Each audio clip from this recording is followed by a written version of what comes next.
We are back with the dog trainer who really works miracles, Dave Cugno. I worked with Dave many years, more than 10 years ago, with my first buddy, but now I have a new dog, the new buddy for the new dawn, I guess. Buddy number 2. Yeah, buddy number 2. And the first buddy, as you know, Dave, was my baby. He died of cancer at 10. I won't even go into it because I'll start crying.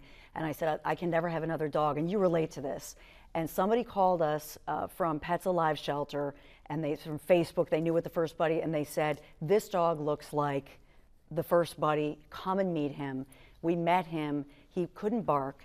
They told us he had been severely abused. Couldn't bark. He couldn't bark. Oh. He couldn't bark. And about 6 months later in the summer, we were in the yard, and it was like an emotional moment because he barked for the first time. And I was like, Buddy got his bark back. But this dog would not bark. He was badly abused.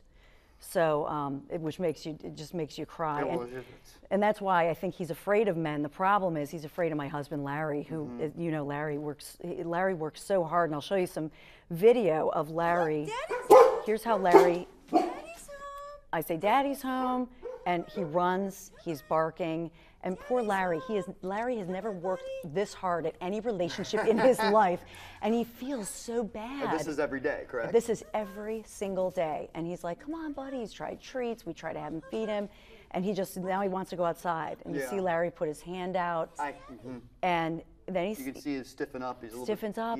And see how he flinches? Did you see the flinch? Yeah, and that is a perfect example of, you clearly see when Larry walks in, the buddy's wagging his tail. He knows there's something positive there that this person represents. But because of his past, who knows what he dealt with before, you know. So the ironic part about it is dogs sense what you feel. It's much more about what your emotional state is than it is about what you're actually doing.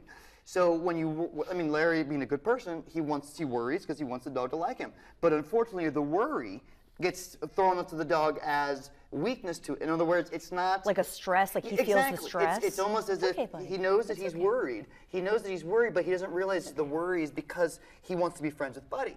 And so Buddy senses that as whatever he's worried about, you know, I don't want to worry either. You know what I mean? So it's one of those things where he's trying hard is actually it's like a revolving. It's like a snowball effect where the harder you try, the less. It seems like the more afraid the dog gets, and that's not what the goal is, obviously. But it's, you know, I tell people that indifference, when you first meet a dog, indifference is the most dominant but non-threatening emotional state because you come off as, you know, not a threat, or you come off as not any kind necessarily a pushover, but you're not in any. It's very comfortable. It's very. Dogs get less stressed when they feel something that doesn't have a lot of. They don't. It's very even, very unemotional when you first meet a dog. That is. But I guess, you know, like if there's a storm of any sort, he's right by Larry, so he knows Larry would protect him. He knows him. So how do we make him feel safe? I mean, how do we break that? Part of it is about relating with him in a way that he understands. See, the thing about dogs is dogs don't speak in human language. Humans communicate with dogs. Like the message that Larry's trying to convey to the dog is, you can trust me, which is what Buddy wants in the first place. Unfortunately, because Buddy doesn't understand human language, the message is getting distorted somehow. So the key is, first, making sure that Buddy understands the way humans interact, and making sure Larry understands the way dogs interact. And then you can, you know, there's just this wall of confusion that's blocking the next step. And a lot of it's, you know, trying too hard it can be actually something deep stuff. It is. It really is very deep stuff. But hey, our conversation is going to continue. We're going to show more home video and continue our conversation with Dave Cugno. We'll be right back.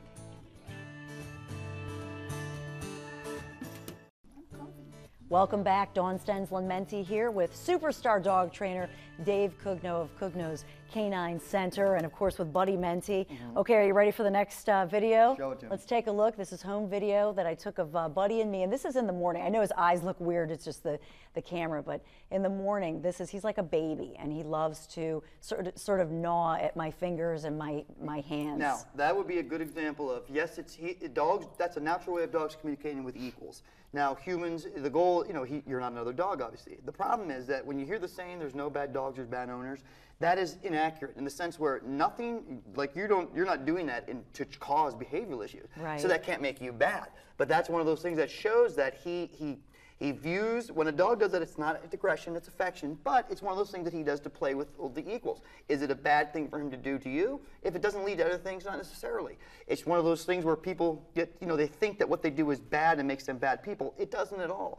If you don't know if you spoil your dog and spoiling causes behavioral issues, you spoil because you love the dog. How can anything that comes from love be bad?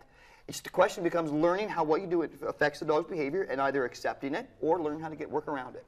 One thing I remember you told me about the first Buddy was touch his paws a lot, so that when they're around kids, they're used to having their paws touched, their tails touched. Never hurts. All of that. Getting them It was used to great being advice. just again, depending on what personality your dog has, if it's insecure, you just want to know your dog so you can know what's safe situation to put him in. Well, my family definitely needs to take a visit out to your canine center at King of Prussia. Thank you so much, Dave. It's great to see you.